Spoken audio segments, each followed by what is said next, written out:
Mark Smith of Simpsonville, South Carolina. The Ebb-Tide, by Robert Louis Stevenson and Lloyd Osborne. Part 2, The Quartet. Chapter 7, The Pearl Fisher. About 4 in the morning, as the captain and Herrick sat together on the rail, there arose from the midst of the night in front of them the voice of breakers. Each sprang to his feet and stared and listened. The sound was continuous, like the passing of a train. No rise or fall could be distinguished. Minute by minute the ocean heaved with an equal potency against the invisible isle, and as time passed, and Herrick waited in vain for any vicissitude in the volume of that roaring, a sense of the eternal weighed upon his mind. To the expert eye, the isle itself was to be inferred from a certain string of blots along the starry heaven, and the schooner was laid to and anxiously observed till daylight. There was little or no morning bank. A brightening came in the east, then a wash of some ineffable, faint, nameless hue between crimson and silver, and then coals of fire. These glimmered awhile on the sea line, and seemed to brighten and darken and spread out, and still the night and the stars reigned undisturbed. It was as though a spark should catch and glow and creep along the foot of some heavy and almost incombustible wall hanging, and the room itself be scarce menaced. Yet a little after, and the whole east glowed with gold and scarlet, and the hollow of heaven was filled with the daylight. The isle, the undiscovered, the scarce believed in, now lay before them and close aboard, and Herrick thought that never in his dreams had he beheld anything more strange and delicate. The beach was excellently white, the continuous barrier of trees inimitably green, the land perhaps 10 feet high, the trees 30 more. Every here and there, as the schooner coasted northward, the wood was intermitted, and he could see clear over the inconsiderable strip of land, as a man looks over a wall, to the lagoon within, and clear over that again to where the far side of the atoll prolonged its penciling of trees against the morning sky. He tortured himself to find analogies. The isle was like the rim of a great vessel sunken in the waters. It was like the embankment of an annular railway grown upon with wood. So slender it seemed amidst the outrageous breakers, so frail and pretty, he would scarce have wondered to see it sink and disappear without a sound, and the waves close smoothly over its descent. Meanwhile the captain was in the forecross trees, glass in hand, his eyes in every quarter, spying for an entrance, spying for signs of tenancy. But the isle continued to unfold itself in joints, and to run out in indeterminate capes, and still there was neither house nor man, nor the smoke of fire. Here a multitude of sea-birds soared and twinkled, and fished in the blue waters, and there, and for miles together, the fringe of cocoa palm and pandanus extended desolate, and made desirable green bowers for nobody to visit, and the silence of death was only broken by the throbbing of the sea. The airs were very light, their speed was small, the heat intense. The decks were scorching underfoot, the sun flamed overhead, brazen, out of a brazen sky, the pitch bubbled in the seams, and the brains in the brain pan. And all the while the excitement of the three adventurers glowed about their bones like a fever. They whispered, and nodded, and pointed, and put mouth to ear, with a singular instinct of secrecy, approaching that island underhand like eavesdroppers and thieves, and even Davis from the cross-trees gave his orders mostly by gestures. The hands shared in this mute strain, like dogs, without comprehending it, and through the roar of so many miles of breakers, it was a silent ship that approached an empty island. At last they drew near to the break in that interminable gangway. A spur of coral sand stood forth on one hand, On the other, a high and thick tuft of trees cut off the view. Between was the mouth of the huge laver. Twice a day the ocean crowded in that narrow entrance, and was heaped between these frail walls. Twice a day, with the return of the ebb, the mighty surplusage of water must struggle to escape. The hour in which the Farallone came there was the hour of flood. The sea turned, as with the instinct of the homing pigeon, for the vast receptacle, swept eddying through the gates, was transmuted, as it did so, into a wonder of watery and silken hues, and brimmed into the inland sea beyond. The schooner looked up close-hauled, and was caught and carried away by the influx like a toy. She skimmed, she flew. A momentary shadow touched her decks from the shoreside trees. The bottom of the channel showed up for a moment, and was in a moment gone.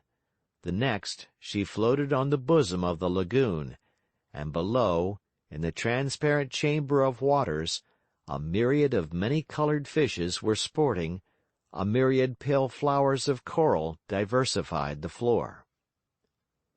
Herrick stood transported. In the gratified lust of his eye, he forgot the past and the present, forgot that he was menaced by a prison on the one hand and starvation on the other, forgot that he was come to that island, desperately foraging, clutching at expedients. A drove of fishes, painted like the rainbow and billed like parrots, hovered up in the shadow of the schooner and passed clear of it, and glinted in the submarine sun. They were beautiful, like birds, and their silent passage impressed him like a strain of song.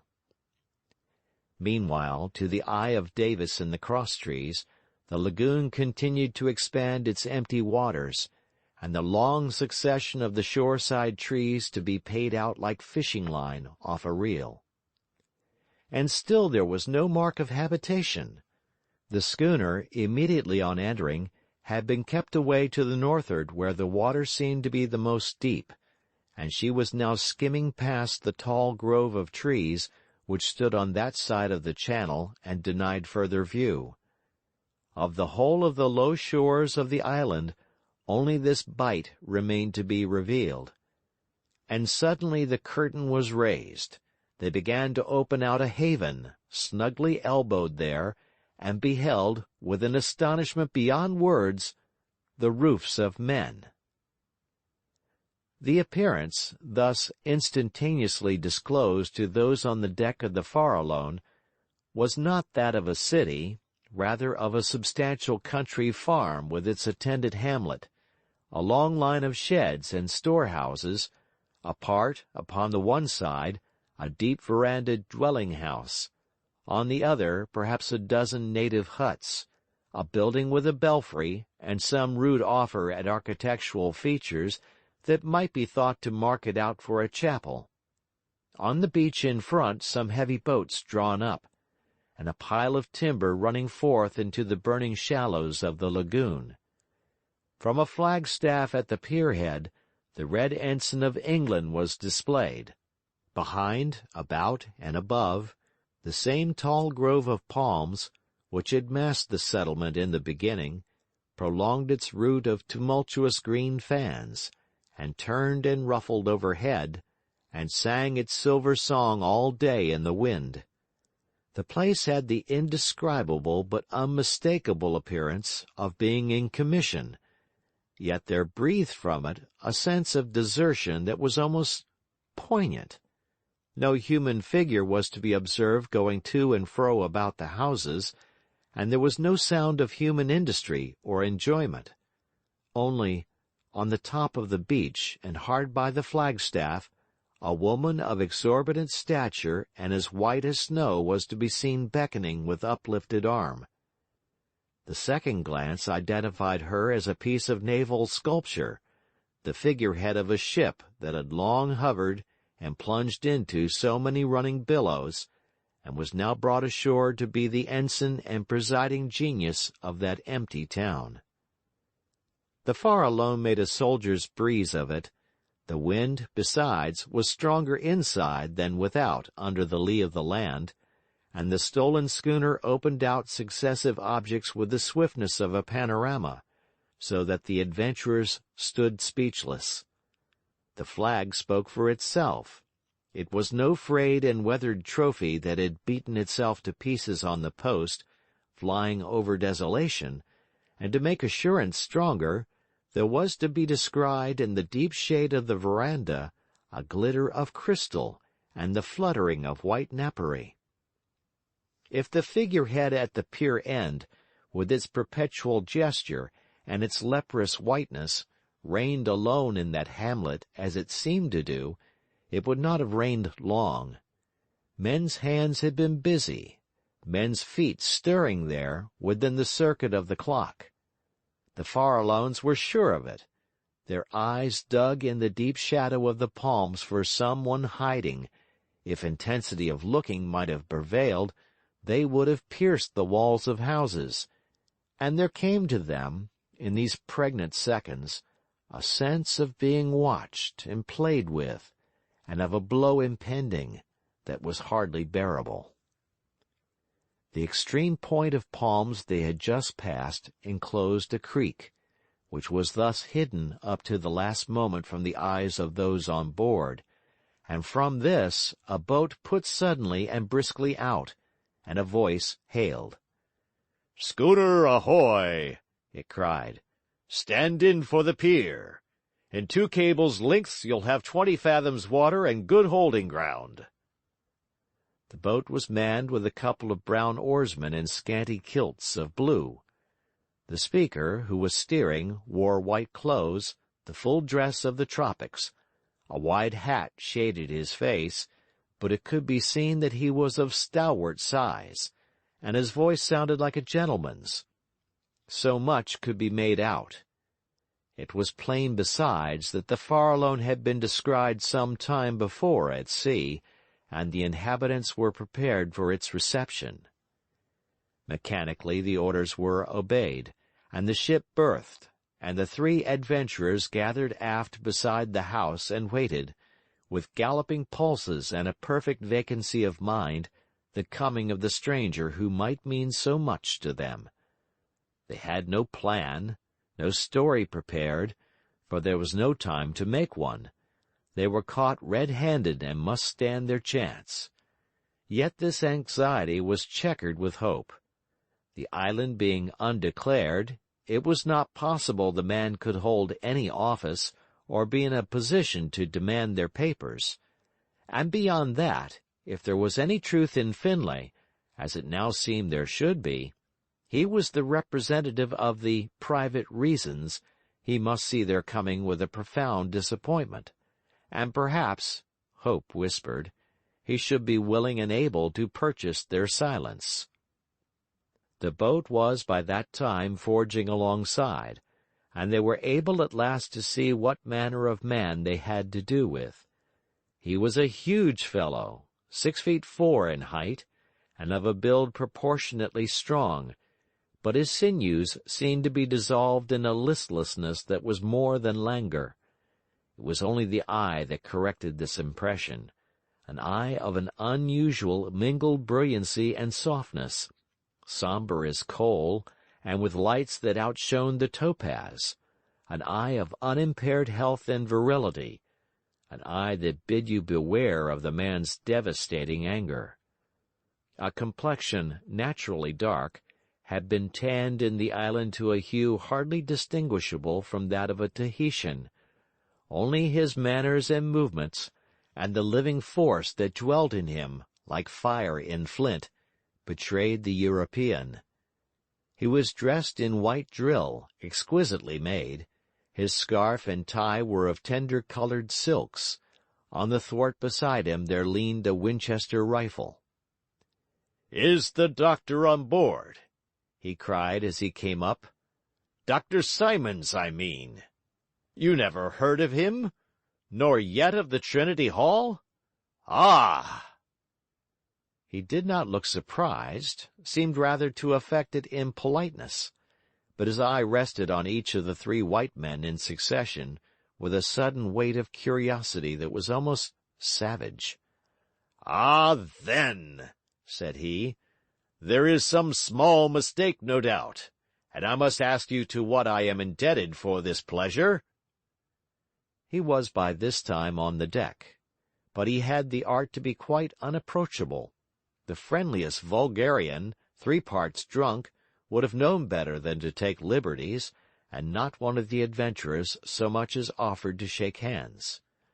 "Well," said Davis, "I suppose you may call it an accident. We had heard of your island, and read that thing in the directory about the private reasons, you see. So when we saw the lagoon reflected in the sky, we put her head for it at once. And so here we are." "Hope we don't intrude," said Huish. The stranger looked at Huish with an air of faint surprise, and looked pointedly away again. It was hard to be more offensive in dumb show. "It may suit me, your coming here," he said. "My own schooner is overdue, and I may put something in your way in the meantime. Are you open to a charter?" "Well, I guess so," said Davis. "It depends." "My name is Attwater," continued the stranger. "You, I presume, are the captain?"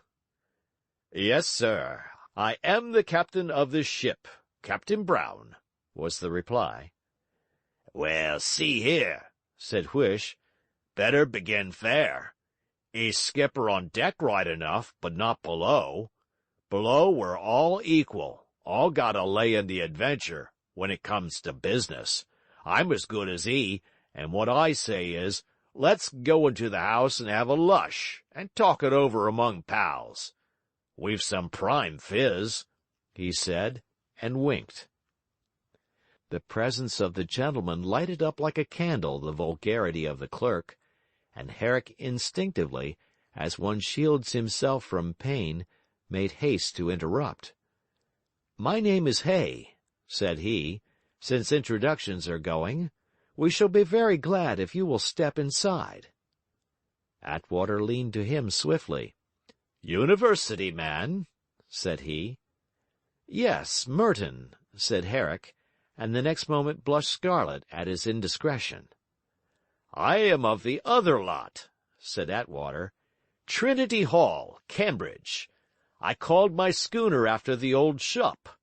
Well, this is a queer place and company for us to meet in, Mr. Hay," he pursued, with easy incivility to the others. "But do you bear out? I beg this gentleman's pardon, I really did not catch his name." "My name is Huish, sir," returned the clerk, and blushed in turn. "Ah," said Attwater, and then turning again to Herrick, "Do you bear out Mr. Huish's description of your vintage? Or was it only the unaffected poetry of his own nature bubbling up?" Herrick was embarrassed. The silken brutality of their visitor made him blush. That he should be accepted as an equal, and the others thus pointedly ignored, pleased him in spite of himself, and then ran through his veins in a recoil of anger. "I don't know," he said. "It's only California. It's good enough, I believe." Attwater seemed to make up his mind. "Well, then, I'll tell you what. You 3 gentlemen come ashore this evening, and bring a basket of wine with you. I'll try and find the food," he said. "And by the by, here is a question I should have asked you when I came on board. Have you had smallpox?" "Personally, no," said Herrick, "but the schooner had it." "Deaths?" from Attwater. "2," said Herrick. "Well, it is a dreadful sickness," said Attwater. "Had you any deaths?" asked Huish, "here on the island?" 29, said Attwater. 29 deaths and 31 cases, out of 33 souls upon the island. That's a strange way to calculate, Mr. Hay, is it not? Souls! I never say it, but it startles me. Oh, so that's why everything's deserted? Said Whish. That is why, Mr. Whish, said Attwater. That is why the house is empty and the graveyard full. 29 out of 33, exclaimed Herrick. Why, when it came to burying, or did you bother burying? Scarcely, said Attwater, or there was one day at least when we gave up. There were 5 of the dead that morning, and 13 of the dying, and no one able to go about except the sexton and myself. We held a council of war, took the empty bottles into the lagoon, and buried them. He looked over his shoulder back at the bright water. Well, so you've come to dinner, then. Shall we say 6:30? So good of you. His voice, in uttering these conventional phrases, fell at once into the false measure of society, and Herrick unconsciously followed the example. I am sure we shall be very glad, he said. At 6:30? Thank you so very much. For my voice has been tuned to the note of the gun that startles the deep when the combat's begun, quoted Attwater with a smile, which instantly gave way to an air of funereal solemnity. I shall particularly expect Mr. Whish, he continued. Mr. Whish, I trust you understand the invitation? I believe you, my boy, replied the genial Whish. That is right, then, and quite understood, is it not? Said Attwater. Mr. Whish and Captain Brown at 6:30 without fault, and you, Hay, at 4 sharp. And he called his boat. During all this talk, a load of thought or anxiety had weighed upon the captain.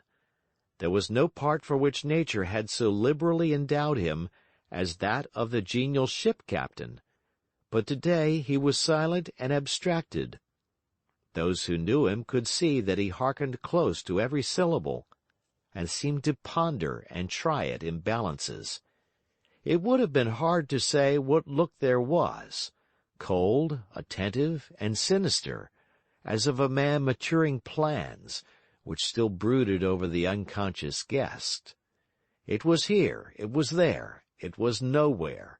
It was now so little that Herrick chid himself for an idle fancy, and anon it was so gross and palpable that you could say every hair on the man's head talked mischief. He woke up now, as with a start. You were talking of a charter, said he. Was I? Said Attwater. Well, let's talk of it no more at present. Your own schooner is overdue, I understand, continued the captain. You understand perfectly, Captain Brown, said Attwater. 33 days overdue at noon today. She comes and goes, eh? Plies between here and... hinted the captain. Exactly. Every 4 months. 3 trips in the year, said Attwater.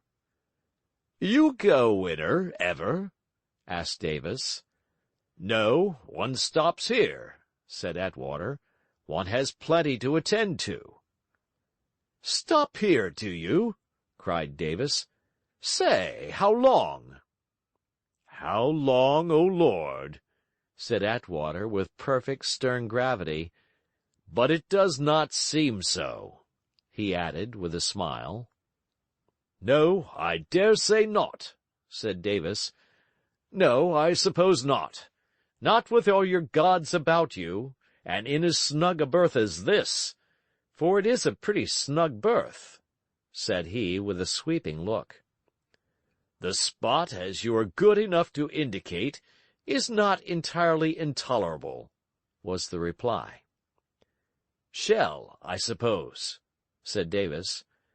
Yes, there was shell, said Attwater. This is a considerable big beast of a lagoon, sir, said the captain. Was the fishing, would you call the fishing anyways good? I don't know that I would call it anyways anything, said Attwater. if you put it to me direct." "There were pearls, too," said Davis. "Pearls, too," said Attwater. "Well, I give out," laughed Davis, and his laughter rang cracked like a false piece. "If you're not going to tell, you're not going to tell, and there's an end to it." "There can be no reason why I should affect the least degree of secrecy about my island," returned Attwater. "That came wholly to an end with your arrival, and I am sure, at any rate, that gentlemen like you and Mr. Whish, I should have always been charmed to make perfectly at home. The point on which we are now differing, if you can call it a difference, is one of times and seasons. I have some information which you think I might impart, and I think not. Well, we'll see tonight. Bye-bye, Whish." He stepped into his boat and shoved off. "All understood, then," said he. "The captain and Mr. Whish at 6:30, and you, Hay, at 4 precise. You understand that, Hay? Mind, I take no denial. If you're not there by the time named, there will be no banquet, no song, no supper, Mr. Whish." White birds whisked in the air above, a shoal of party-colored fishes in the scarce denser medium below. Between, like Mahomet's coffin, the boat drew away briskly on the surface, and its shadow followed it over the glittering floor of the lagoon. Attwater looked steadily back over his shoulders as he sat. He did not once remove his eyes from the Farallone and the group on her quarter-deck beside the house, till his boat ground upon the pier. Thence, with an agile pace, he hurried ashore, and they saw his white clothes shining in the checkered dusk of the grove until the house received him. The captain, with a gesture and a speaking countenance, called the adventurers into the cabin. "Well," he said to Herrick, when they were seated, "there's one good job at least. He's taken to you in earnest." "Why should that be a good job?" said Herrick. "Oh, you'll see how it pans out presently," returned Davis. "You go ashore and stand in with him, that's all. You'll get lots of pointers. You can find out what he has, and what the charter is, and who's the fourth man. For there's 4 of them, and we're only 3. "And suppose I do, what next?" cried Herrick. "Answer me that." "So I will, Robert Herrick," said the captain. "But first let's see all clear. I guess you know," he said with an imperious solemnity, "I guess you know the bottom is out of this Farallone speculation. I guess you know it's right out. And if this old island hadn't been turned up right when it did, I guess you know where you and I and Whish would have been?" "Yes, I know that," said Herrick. "No matter who's to blame, I know it. And what next?" "No matter who's to blame, you know it right enough," said the captain, "and I'm obliged to you for the reminder. Now here's this Attwater. What do you think of him?" "I do not know," said Herrick. "I am attracted and repelled. He was insufferably rude to you." "And you, Whish?" said the captain. Whish sat cleaning a favorite briar root. He scarce looked up from that engrossing task. "Don't ask me what I think of him," he said. "There's a day comin', I pray God, when I can tell it him myself." "Whish means the same as what I do," said Davis. "When that man came stepping around, and saying, 'Look here, I'm Attwater,' and you knew it was so, by God, I sized him right straight up. 'Here's the real article,' I said, 'and I don't like it. Here's the real, first-rate, copper-bottomed aristocrat. Oh, I don't know ye, do I? God damn ye, did God make ye? No, that couldn't be nothing but genuine. A man's got to be born to that. And notice, smart as champagne and hard as nails. No kind of a fool, no, sir. Not a pound of him. Well, what's he here upon this beastly island for? I said. He's not here collecting eggs. He's a palace at home, and powdered flunkies, and if he don't stay there, you bet he knows the reason why. Follow? Oh, yes, I hear you, said Huish. He's been doing good business here, then, continued the captain. For 10 years he's been doing a great business. It's pearl and shell, of course. There couldn't be nothing else in such a place, and no doubt the shell goes off regularly by this Trinity Hall, and the money for it straight into the bank, so that's no use to us. But what else is there? Is there nothing else he would be likely to keep here?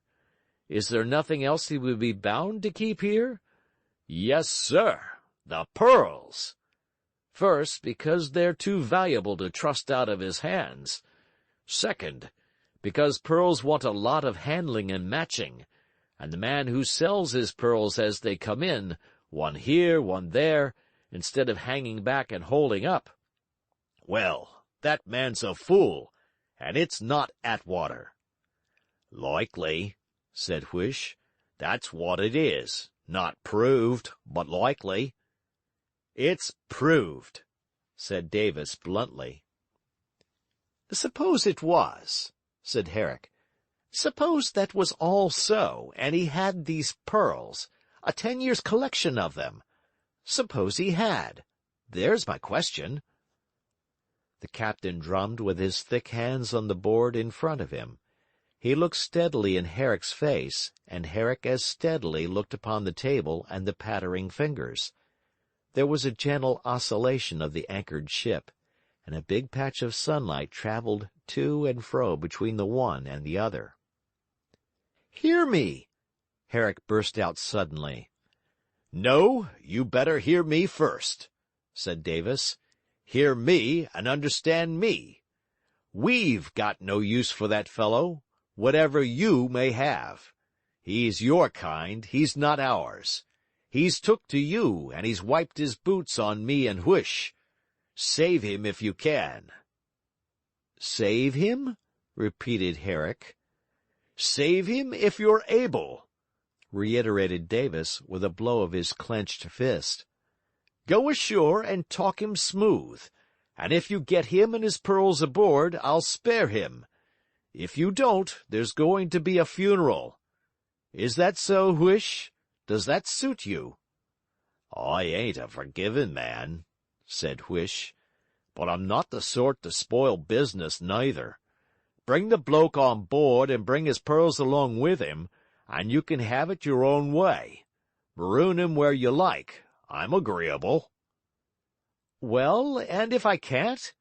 cried Herrick, while the sweat streamed upon his face. "You talk to me as if I was God Almighty, to do this and that. But if I can't?"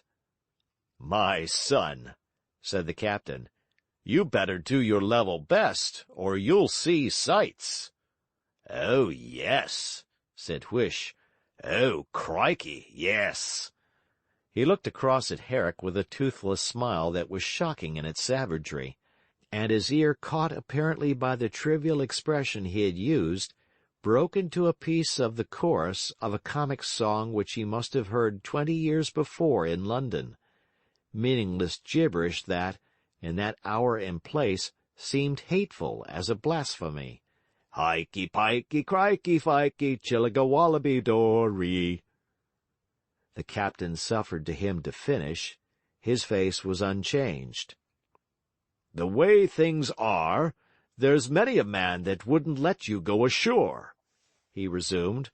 "But I'm not that kind. I know you'd never go back on me, Herrick. Or if you choose to, go and do it and be damned," he cried, and rose abruptly from the table. He walked out of the house, and as he reached the door, turned and called Huish, suddenly and violently, like the barking of a dog. Huish followed, and Herrick remained alone in the cabin. "Now see here," whispered Davis, "I know that man. If you open your mouth to him again, you'll ruin all. End of chapter 7.